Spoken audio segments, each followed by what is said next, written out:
गीता में भगवान श्री कृष्ण द्वारा कही गई बातें मानव जाति के भविष्य का निर्धारण कर सकती हैं।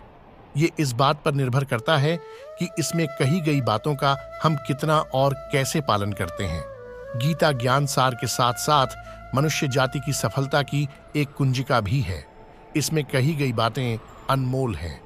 आज के इस वीडियो में हम आपको भगवान श्री कृष्ण द्वारा कही गई 7 ऐसे अनमोल वचन के बारे में बताने जा रहा हूं, जिसे आत्मसात कर आप जीवन के किसी भी बाधा को दूर कर सकते हैं। पहली बात, कोई परिपूर्ण नहीं है। जगत में प्रत्येक व्यक्ति में किसी न किसी प्रकार की निर्बलता अवश्य होती है। जैसे कोई बहुत तेजी से दौड़ नहीं पाता तो कोई अधिक भार नहीं उठा पाता, कोई असाध्य रोग से पीड़ित रहता है तो कोई पढ़े हुए पाठों को स्मरण में नहीं रख पाता। ऐसे अनेकों उदाहरण और भी हैं। क्या आप ऐसे व्यक्ति को जानते हैं जिसे सब कुछ प्राप्त हो और हम जीवन की उस एक निर्बलता को जीवन का केंद्र मानकर जीते हैं, जिस कारणवश सदा हृदय में दुहक और असंतोष रहता है। निर्बलता मनुष्य को जन्म से अथवा संजोग से प्राप्त होती है, किंतु उस निर्बलता को मनुष्य का मन अपनी मर्यादा बना लेता है। किंतु कुछ व्यक्ति ऐसे भी होते हैं जो अपने पुरुषार्थ और श्रम से उस निर्बलता को पराजित कर देते हैं। क्या भेद है उनमें और अन्य लोगों में, ये आपने कभी विचार किया है? सरल सा उत्तर है इसका, जो व्यक्ति निर्बलता से पराजित नहीं होता, जो पुरुषार्थ करने का साहस रखता है, हृदय में वो निर्बलता को पार कर जाता है।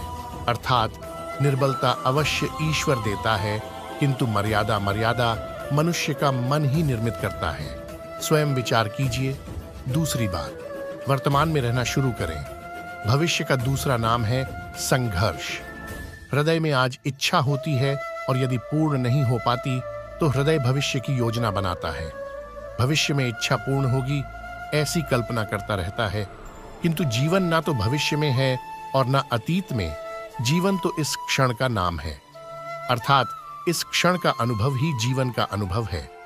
पर हम यह जानते हुए भी इतना सा सत्य समझ नहीं पाते। या तो हम बीते हुए समय के स्मरणों को घेर कर बैठे रहते हैं, या फिर आने वाले समय के लिए हम योजनाएं बनाते रहते हैं और जीवन बीत जाता है। एक सत्य यदि हम हृदय में उतार लें कि ना हम भविष्य देख सकते हैं, ना ही भविष्य निर्मित कर सकते हैं, हम तो केवल धैर्य और साहस के साथ भविष्य को आलिंगन दे सकते हैं, स्वागत कर सकते हैं भविष्य का। तो क्या जीवन का हर पल जीवन से नहीं भर जाएगा?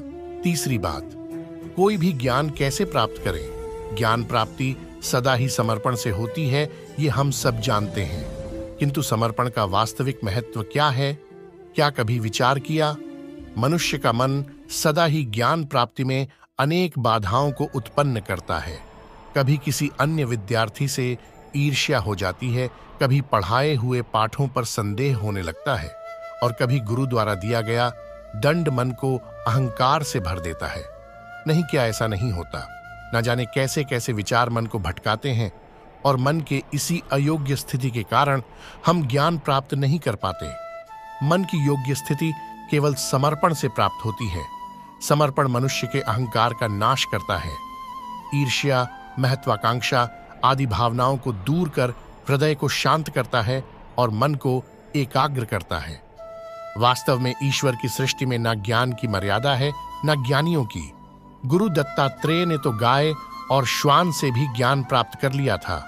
अर्थात विषय ब्रह्म ज्ञान का हो या जीवन के ज्ञान का या गुरुकुल में प्राप्त होने वाले ज्ञान का, उसकी प्राप्ति के लिए गुरु से अधिक महत्व है उस गुरु के प्रति हमारा समर्पण। क्या ये सत्य नहीं? चौथी बात, धर्म संकट को जाने। प्रत्येक मनुष्य के जीवन में ऐसा क्षण अवश्य आता है जब सारे स्वप्न, सारी आशाएं, सारी दृश्य ध्वस्त हो जाते हैं। जीवन की सारी योजनाएं बिखर जाती हैं। एक ओर धर्म होता है और दूसरी ओर दुख। इसी को धर्म संकट कहते हैं। जब धर्म का वहन ही संकट हो और धर्म का त्याग ही दुहक हो। विचार कीजिए, कभी किसी स्वजन के विरुद्ध सत्य बोलने का अवसर प्राप्त हो जाता है, कभी ठीक दरिद्रता के समय सरलता से चोरी करने का मार्ग प्राप्त हो जाता है, कभी किसी शक्तिशाली राजनेता या राजा के कर्मचारी का अधर्म प्रकट हो जाता है। सबके जीवन में ऐसी घटना बनती ही रहती है। अधिकतर लोग ऐसे किसी क्षण को धर्म संकट के रूप में जान ही नहीं पाते। हमें किसी प्रकार के संघर्ष का अनुभव ही नहीं होता। सहजता से सुख की ओर खींचे चले जाते हैं, जैसे मक्खी गुड़ की ओर खींची चली जाती है। वास्तव में धर्म संकट का क्षण ईश्वर के निकट जाने का क्षण होता है। यदि हम संघर्षों से भयभीत ना हो, सुख की ओर आकर्षित ना हो, अपने धर्म पर दृढ़ रहें, तो ईश्वर का साक्षात्कार दूर नहीं। पवन से युद्ध करने वाला पत्ता भी यदि पेड़ से गिरता है तो भी आकाश की ओर उड़ता है। पवन से झुकाने वाली घास वहीं भूमि पर रह जाता है। धर्म संकट से यदि हम संकट को ही टाल दें, सुख तो मिलता है, जीवन बढ़ता है, किंतु क्या चरित्र नहीं टूटता? क्या आत्मा दरिद्र नहीं हो जाती? क्या ईश्वर से अंतर नहीं हो जाता? स्वयं विचार कीजिए। 5वीं बात, रिश्तों में खट्टास का कारण। दो व्यक्ति जब निकट आते हैं तो एक दूसरे के लिए सीमाएं और मर्यादाएं निर्मित करने का प्रयत्न अवश्य करते हैं। हम यदि सारे संबंधों पर विचार करेंगे तो देखेंगे कि इन सारे संबंधों का आधार यही सीमाएं हैं जो हम दूसरों के लिए निर्मित करते हैं। और यदि अनजाने में भी कोई इन सीमाओं को तोड़ता है तो उसी क्षण हमारा हृदय क्रोध से भर जाता है। इन सीमाओं का वास्तविक रूप क्या है? क्या हमने कभी विचार किया है? सीमाओं के द्वारा हम दूसरे व्यक्ति को निर्णय करने की अनुमति नहीं देते हैं। अपना निर्णय उस व्यक्ति पर थोपते हैं, अर्थात किसी की स्वतंत्रता को अस्वीकार करते हैं। और जब स्वतंत्रता को अस्वीकार किया जाता है तो उसका हृदय दुख से भर जाता है। और जब वो सीमाओं को तोड़ता है तो हमारा हृदय क्रोध से भर जाता है। क्या ऐसा नहीं होता?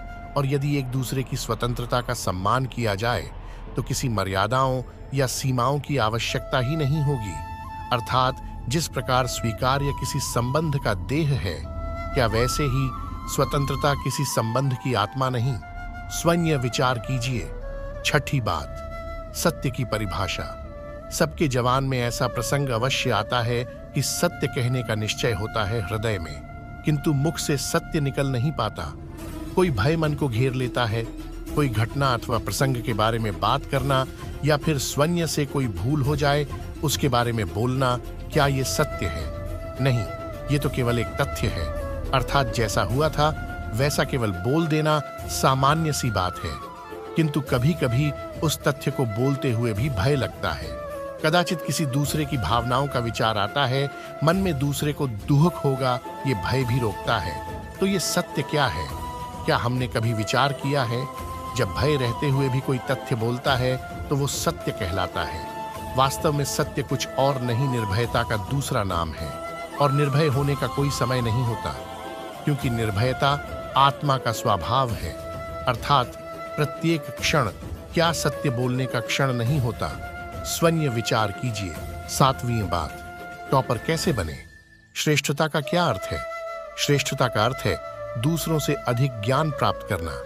अर्थात मूल्य इस बात का नहीं कि स्वयं ने कितना ज्ञान प्राप्त किया, मूल्य इस बात का है कि प्राप्त किया हुआ ज्ञान अन्य लोगों से कितना अधिक है। अर्थात श्रेष्ठता की इच्छा ज्ञान प्राप्ति को भी एक स्पर्धा बना देती है। और स्पर्धा में विजय अंतिम कब होती है? कुछ समय के लिए तो श्रेष्ठ बना जा सकता है, किंतु सदा के लिए कोई श्रेष्ठ नहीं रह पाता। फिर वही असंतोष, पीड़ा और संघर्ष जन्म लेता है। किंतु श्रेष्ठ बनने के बदले यदि उत्तम बनने का प्रयत्न करें तो क्या होगा?